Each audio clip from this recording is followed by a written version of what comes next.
ایک بار ایک بدماش گاؤں میں آیا۔ اس نے لوگوں کو ڈرایا اور کہا وہ ان کی سب دولت لوٹ کر لے جائے گا۔ لوگ بہت زیادہ خوف زدہ ہو گئے، مگر ایک ہوشیار لڑکے نے ہمت نہیں ہاری۔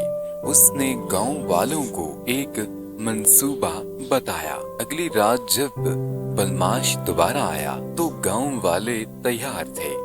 انہوں نے بدماش کو گھیرا اور شور مچایا۔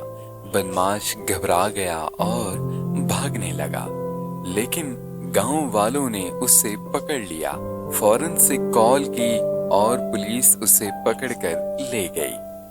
گاؤں والے بہت زیادہ خوش تھے اور ہوشیار لڑکے کی تعریف کی۔ اب گاؤں میں امن اور خوشحالی تھی۔ گاؤں والے سبھی بہت زیادہ خوش ہوئے۔